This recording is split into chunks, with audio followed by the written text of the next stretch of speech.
Hello അസ്സാമു അലൈക്കും welcome back. ഇന്നത്തെ recipe നല്ലൊരു സ്വീറ്റിൻ്റെ റെസിപ്പിയാണ് കേട്ടോ. പെട്ടെന്ന് തന്നെ സിമ്പിളായിട്ട് ഇൻസ്റ്റൻ്റായിട്ട് ചെയ്യാൻ പറ്റിയ ഒരു ഗുലാബ് ജാമിൻ്റെ റെസിപ്പിയാണ്. അപ്പോൾ വീഡിയോ എല്ലാവരും ഫുള്ളായിട്ട് കാണുക. കണ്ടിട്ട് ഇഷ്ടമായിട്ടുണ്ടെങ്കിൽ ലൈക്ക് ചെയ്യുക. പിന്നെ അതുപോലെ തന്നെ പുതിയ വ്യൂവേഴ്സ് ഉണ്ടെങ്കിൽ എൻ്റെ ചാനൽ ഇഷ്ടമാവുന്നുണ്ടെങ്കിൽ സബ്സ്ക്രൈബ് ആക്കാം കേട്ടോ. അപ്പോൾ ഇതാ ഇൻസ്റ്റൻ്റായിട്ട് ചെയ്യാൻ പറ്റുന്നതുകൊണ്ട് നമുക്ക് ആദ്യം വേണ്ടത് ബ്രെഡാണ്. അപ്പോൾ ഇതാ ബ്രെഡ് സ്ലൈസ് എടുത്തിട്ടുണ്ട് ഞാൻ. അതിൻ്റെ സൈഡൊക്കെ ഒന്ന് കളഞ്ഞെടുത്തിട്ടുണ്ട്. നമുക്ക് ആ വൈറ്റ് പോർഷൻ മാത്രം മതി. അപ്പോൾ ഇത് ഇപ്പോൾ ഒരു 8 സ്ലൈസ് ബ്രെഡ് ഉണ്ട് കേട്ടോ. അപ്പം നിങ്ങൾക്ക് ക്വാണ്ടിറ്റി അനുസരിച്ചിട്ട് ബ്രെഡിൻ്റെ എണ്ണം മാറ്റം ചെയ്യാം കേട്ടോ. അപ്പോൾ ഇതാ ഞാനത് നല്ലോണം മിക്സിയുടെ ജാറിലിട്ടിട്ട് പൊടിച്ചെടുത്തിട്ടുണ്ട്. നല്ല ഫൈനായിട്ട് തന്നെ പൊടിച്ചെടുക്കാം. അപ്പോൾ ഇതാ നല്ല വൈറ്റ് കളറിൽ നമുക്കിങ്ങനെ പൊടിഞ്ഞ് കിട്ടും. ഇനിയിപ്പോൾ ഇതിലേക്ക് ഒരു ഇൻഗ്രീഡിയൻറ്റും കൂടി ചേർക്കാനുണ്ട്. അപ്പോൾ ഇതാ ഇത് മിൽക്ക് പൗഡറാണ് കേട്ടോ. ഇതൊരു 3-4 ടേബിൾ സ്പൂൺ ഇട്ട് കൊടുക്കുക. ടീസ്പൂൺ ഇട്ട് കൊടുക്കുക. എന്നിട്ട് നല്ലോണം ഒന്ന് മിക്സ് ചെയ്യുക. ഇനിയിപ്പോൾ ഇതിലേക്ക് ഒരുപാടൊന്നും പാലൊഴിച്ച് കൊടുക്കണ്ട. ജസ്റ്റ് നമ്മൾ പുട്ടിനൊക്കെ നനച്ചെടുക്കൂലേ, മാവ് നനക്കുന്നത് പോലെ ജസ്റ്റ് ഒന്നിങ്ങനെ ഓരോ ടേബിൾ സ്പൂണ് പാലൊഴിച്ചിട്ട് ഒന്നിങ്ങനെ നനച്ചെടുക്കുക. ഞാനിപ്പോൾ ഒരു 5 ടേബിൾ സ്പൂണ് പാലൊഴിച്ചിട്ടാണ് നനച്ചെടുത്തത് കേട്ടോ. അപ്പം നമുക്കിങ്ങനെ ഒന്ന് കൂട്ടി പിടിക്കുമ്പം അത് ഒന്നിങ്ങനെ കട്ടിയായിട്ട് നിൽക്കണം. അതുവരെ ഒന്ന് നനച്ചെടുക്കുക.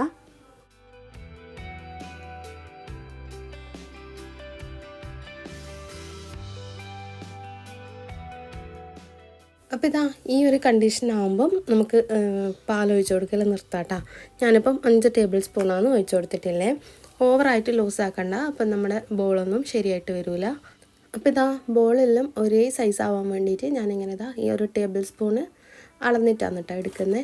അപ്പം ആ ഒരു സ്പൂൺ എടുത്തിട്ട് നല്ലോണം പ്രസ് ചെയ്തിട്ട് ബോൾസ് ആക്കി എടുക്കാം. ക്രാക്കൊന്നും ഇല്ലാണ്ട് നല്ല സോഫ്റ്റ് ആയിട്ടുള്ള ബോൾസ് ആക്കിയിട്ട് വേണം കേട്ടോ എടുക്കാൻ. ഇല്ലെങ്കിൽ അതിന് ക്രാക്ക് ഉണ്ടെങ്കിൽ നമ്മൾ ഫ്രൈ ചെയ്യുമ്പം ആ ക്രാക്ക് അങ്ങനെ തന്നെ വരും. അപ്പം കാണാനൊന്നും ഒരു ഭംഗി ഉണ്ടാവില്ല. അപ്പോൾ ഇതാ നല്ലോണം പ്രസ് ചെയ്തിട്ട് നല്ലൊരു ബോളാക്കി എടുക്കുക. നല്ല സോഫ്റ്റ് ആയിട്ടുള്ളൊരു ബോളാക്കി എടുക്കുക. ഇനിയിപ്പം ഇതുപോലെ തന്നെ ബാക്കിയുള്ളതെല്ലാം റെഡിയാക്കി എടുക്കാം കേട്ടോ.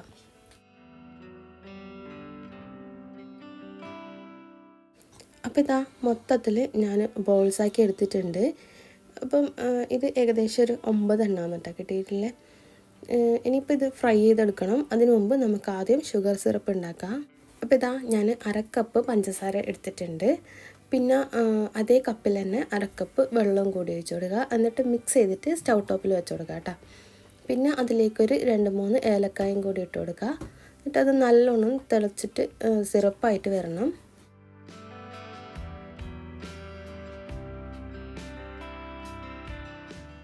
അപ്പോൾ ഇതാ ഇതൊന്ന് തിളച്ച് വരുമ്പോഴത്തേക്ക് നമുക്ക് നേരത്തെ റെഡിയാക്കി വെച്ച ബ്രെഡ് ബോൾസ് ഫ്രൈ ആക്കി എടുക്കുക. അതിന് വേണ്ടിയിട്ടതാ ഞാൻ ഓയിൽ ചൂടാക്കാൻ വെച്ചിട്ടുണ്ട്. ഒരുപാടൊന്നും ഓയിൽ വേണ്ട കേട്ടോ. ജസ്റ്റ് ഇതൊന്ന് ഡിപ്പാകുന്ന അളവിൽ ഓയിൽ വെച്ചാൽ മതി. പിന്നെ അതുപോലെ തന്നെ നല്ല ലോ ഫ്ലെയിമിൽ ഇട്ടിട്ട് വേണം ഫ്രൈ ആക്കാൻ വേണ്ടിയിട്ട്. ഓയിൽ ചെറുതായിട്ടൊന്ന് ചൂടാവുമ്പം ലോ ഫ്ലെയിമിൽ ഇട്ട് കൊടുക്കുക. നല്ലോണം ചൂടാവേണ്ട, ബ്രെഡാണ്, പെട്ടെന്ന് തന്നെ കരിഞ്ഞു പോകും. അപ്പോൾ അതുകൊണ്ട് തന്നെ ചെറുതായിട്ട് ചൂടായിട്ട് വരുമ്പം ഒന്ന് ലോ ഫ്ലെയിമിലിടാം. എന്നിട്ട് ഇതുപോലെ ഓരോ ബോൾസായിട്ട് ഇട്ട് കൊടുക്കുക. അപ്പോൾ ബോൾസ് ഇടുമ്പം ഇങ്ങനെ ബബിൾസ് വരണമെന്നൊന്നുമില്ല കേട്ടോ. അപ്പം നല്ലോണം ചൂടായി എന്നാണ് അർത്ഥം.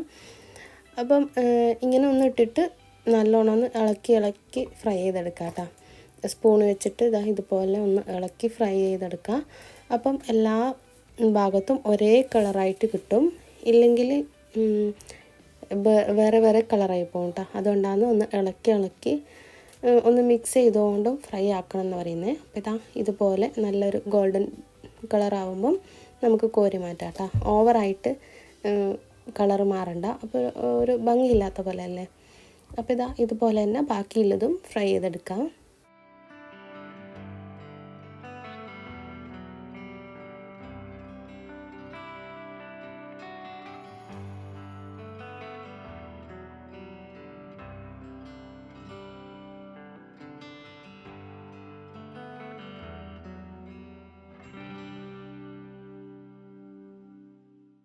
അങ്ങനെ ഇതാ ഞാൻ ഫുള്ളായിട്ട് ഫ്രൈ ആക്കി എടുത്തിട്ടുണ്ട്. ഇതിപ്പം നല്ല എല്ലാ ഭാഗത്തും ഒരേ കളറാണുള്ളത് കേട്ടോ. അതുപോലെ ഫ്രൈ ആക്കി എടുക്കാൻ നോക്കാം. ഇനിയിപ്പം നമുക്ക് ഇത് ഷുഗർ സിറപ്പിൽ ഇട്ട് കൊടുക്കണം. അപ്പോൾ ഇത് നിങ്ങൾ കണ്ട എല്ലാ ഭാഗത്തും ഒരേ കളറാണുള്ളത്. അപ്പോൾ കൈ വെക്കാണ്ട് ഇളക്കിക്കൊണ്ട് നിന്നാൽ ഇതേപോലെ നല്ല കളറിൽ കിട്ടും. അപ്പോൾ ഇതാ ഷുഗർ സിറപ്പ് നേരത്തെ ഞാൻ ഓഫ് ചെയ്തിട്ടതാണ്. ഇനിയിപ്പോൾ ഇത് ഫ്രൈ ചെയ്ത് കഴിഞ്ഞിട്ട് ഇങ്ങനെ ഒന്ന് തിളച്ച് വരുമ്പം നമ്മൾ ബോൾസ് അതിലിട്ട് കൊടുക്കുക കേട്ടോ. എന്നിട്ട് ഫ്ലെയിം ഓഫ് ആക്കിയിട്ട് ഒന്ന് മിക്സ് ചെയ്തിട്ട് ഒന്ന് അടച്ച് വെച്ച് കൊടുക്കുക. എന്നിട്ടൊരു 5-6 മണിക്കൂർ കഴിയണം കേട്ടോ. മിനിമം ഒരു 6 മണിക്കൂറെങ്കിലും നമ്മളിങ്ങനെ സോക്ക് ചെയ്ത് വെക്കണം. അപ്പോഴാണ് കറക്റ്റ് ആവല്. ഇപ്പം ബ്രെഡ് ആയതുകൊണ്ട് തന്നെ അത്ര വെച്ചാൽ മതി. ഇനിയിപ്പം നമ്മൾ മിൽക്ക് പൗഡറിലും ചെയ്തതാണെങ്കിൽ അതിനേക്കാളും കുറേ സമയം വെക്കണം കേട്ടോ. അപ്പോൾ ഇത് ബ്രെഡ് ആയതുകൊണ്ട് തന്നെ ഒരു 6 മണിക്കൂർ വെച്ചാൽ മതി. എന്നിട്ട് നമുക്ക് തണുപ്പിച്ചിട്ട് സെർവ് ചെയ്യാം കേട്ടോ. ഇതിപ്പോൾ ഇതാ ഇങ്ങനെ അടച്ച് വെച്ച് കൊടുക്കുക. അപ്പം ഇതാ നമ്മുടെ ഗുലാബ് ജാമ് 6 മണിക്കൂറിന് ശേഷം ഞാൻ എടുത്തതാണ്. നല്ല സോഫ്റ്റ് ആയിട്ടുള്ള ഗുലാബ് ജാമാണ്, നല്ല ടേസ്റ്റും ഉണ്ട്. എല്ലാവരും ട്രൈ ചെയ്ത് നോക്കണം. നമ്മൾ കടയിൽ നിന്ന് കിട്ടുന്നതിനേക്കാളും നല്ല ടേസ്റ്റായിട്ട് വന്നിട്ടുണ്ട്. അപ്പം ഇത് ചെറിയ ബോൾസ് ആയതുകൊണ്ട് തന്നെ കട്ട് ചെയ്ത് കഴിക്കണം എന്നൊന്നുമില്ല. ഒരാൾക്ക് ഒരു ബൈറ്റ് എടുക്കാനുള്ള അത്രയും സൈസേ ഉള്ളൂ കേട്ടോ. അങ്ങനെയാണ് കുറച്ചുകൂടെ ഭംഗിയെന്ന് തോന്നിയതുകൊണ്ടാണ് ചെറിയ ബോൾസ് ആക്കി എടുത്തത്. അപ്പോൾ എല്ലാവരും ട്രൈ ചെയ്ത് നോക്കുക. ട്രൈ ചെയ്തിട്ടുണ്ടെങ്കിൽ ഫീഡ്ബാക്ക് അറിയിക്കുക. പുതിയ വ്യൂവേഴ്സ് ഉണ്ടെങ്കിൽ സബ്സ്ക്രൈബ് ആക്കാൻ മറക്കണ്ട. വീഡിയോ ഇഷ്ടമായെങ്കിൽ ലൈക്ക് ചെയ്യുക. ഇനിയും ഇതുപോലെ നല്ല നല്ല റെസിപ്പീസും വീഡിയോസൊക്കെ ആയിട്ട് വരാം. അതുവരെ അസ്സലാമു അലൈക്കും.